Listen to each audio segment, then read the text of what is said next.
Saudi Arabia. One of the top 20 economies in the world and the largest economy in the Arab world as well as in the Middle East. If you were to become a citizen of the Kingdom of Saudi Arabia, you would be eligible to receive many benefits that people from other countries can only dream of. You would receive free education, as high as you want to go, and if you want to study abroad, you will be paid to do so, $1,500 every month for a maximum of 5 years. You get to enjoy free medical care on all ailments, and if you need medical care while in another country, the medical bills are paid as well as airfare, hotels, and food. Widows also get to receive a monthly allowance equivalent to the deceased's average monthly earnings. And the first ruler of the kingdom, King Abdulaziz, gave every citizen a free house during his reign. Before and after that, all housing is available to purchase with interest-free loans. And that's not all. In December of 2017, the Saudi government created a cash transfer program with some of its state employees getting up to $3,000. So if you are looking from outside, Saudi Arabia may sound like a utopia of sorts, but that could not be further from the truth. All of the perks we just mentioned are paid for by the country's oil business. In this video, we will explore Saudi's addiction to oil and what will happen when its oil reserves run dry or the demand for oil drops further as the price gradually declines. We will also discuss what the government is doing to reduce its dependency on oil and why it led to the arrest of over 400 of the country's wealthiest elite. Welcome to another project.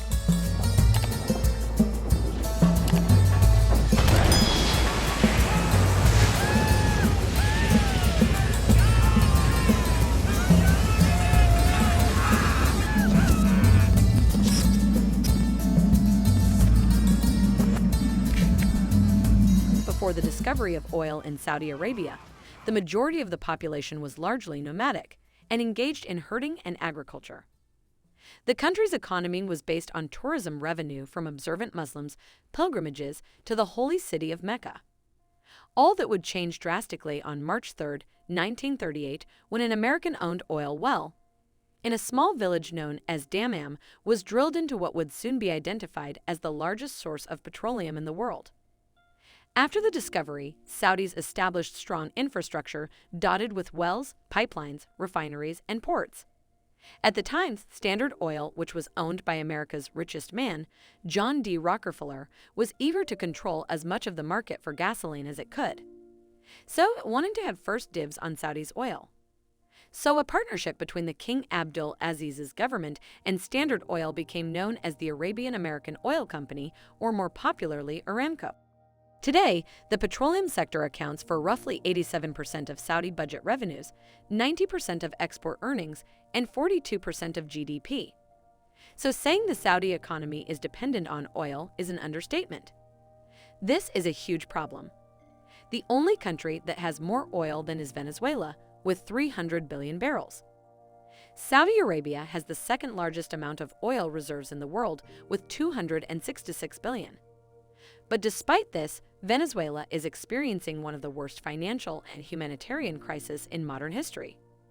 Why, you may ask? Because the Venezuelan government had an oil addiction that led to something known as the Dutch disease, which occurs when a commodity, in this case oil, brings a substantial increase of income in one sector of the economy, causing a strengthening of currency, which in turn harms exports of manufacturing and other sectors. The collapse also happened because of the government overspending and rampant corruption. By this time, the 96% exports were from oil, which is only 6% more than Saudi today.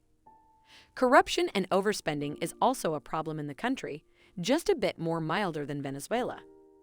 So how is Saudi Arabia preventing this from happening? The truth of the matter is Saudi Arabia already suffers from the Dutch disease, as often oil or mining states do. Prices are high and incentives to work are low because the state provides a strong annuity to its citizens. The increase in export revenues triggers an appreciation of the currency, which harms the competitiveness of other exporting sectors.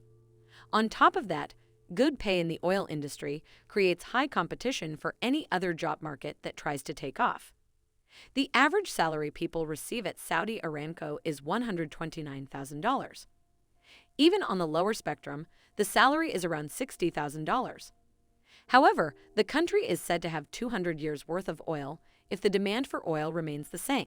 so the chances of the oil running out are slim. But something else is likely to happen. The global oil demand is expected to enter into permanent decline by the 2030s, as people switch to electricity to fuel their cars and other forms of renewable energy. There is also the issue of plummeting oil prices, which are robbing the kingdom of the enormous wealth. So how is the Saudi government preparing for the day when demand begins to decrease? Before we continue, please consider leaving a like and subscribing. It goes a long way in supporting the channel.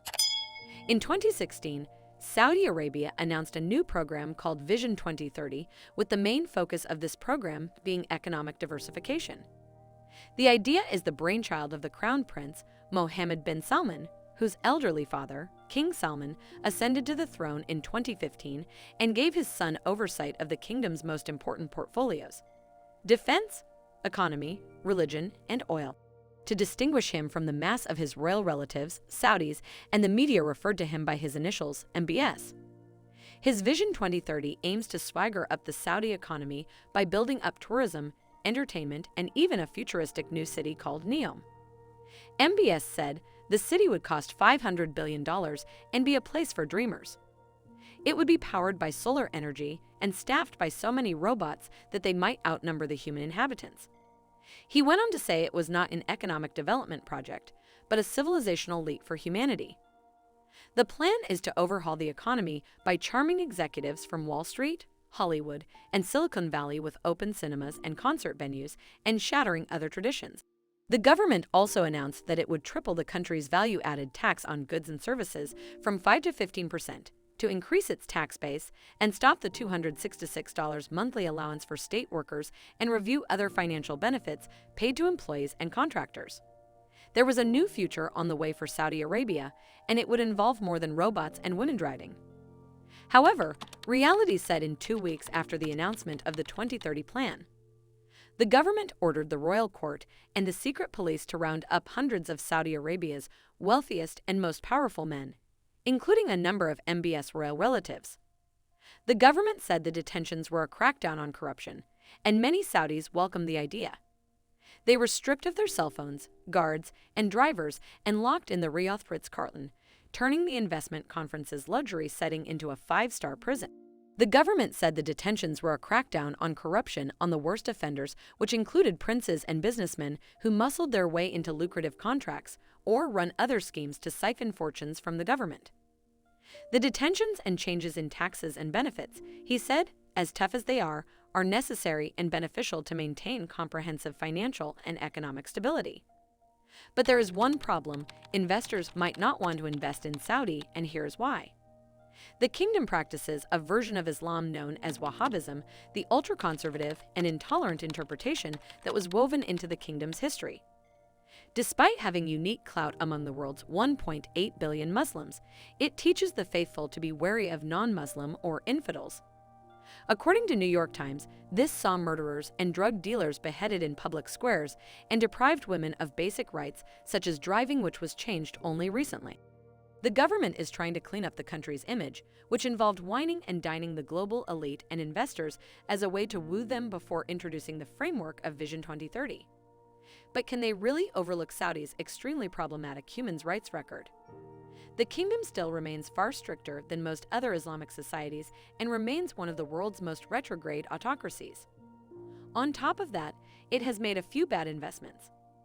Despite being the biggest economy in the Middle East, Saudi Arabia now finds itself dwarfed by its much smaller Gulf neighbors when it comes to its sovereign fund. Saudi's public investment fund ranks at 11th in the world, behind Abu Dhabi's, Kuwait's, and Qatar's. When sovereign funds are pulled by nation, UAE comes first with funds worth $1.213 trillion, then Kuwait with $522 billion, Qatar with $328 billion, and Saudi with only $500 billion. On top of that, the royal family spends billions on expensive real estate, art, cars, and yachts, which eats into the government's coffers. However, the kingdom is trying to make better investments. It recently bought shares in concert distributor Live Nation and minority stakes in major U.S. companies, including Uber, Boeing, Facebook, and Citigroup. In 2021, it purchased Premier League club Newcastle United Football Club, which sparked condemnation by human rights organizations. Predicting the future of Saudi Arabia is pretty hard, but one thing's for sure, new changes to the Saudi will impact its economy. The question is, how? Thanks for watching. If you haven't liked and subscribed yet, make sure to do that to stay updated on our videos. Let us know what you think in the comments. We are always looking to see your interesting takes. Here is a video on why China is banning crypto and another one on the problem with a digital dollar. Until next time.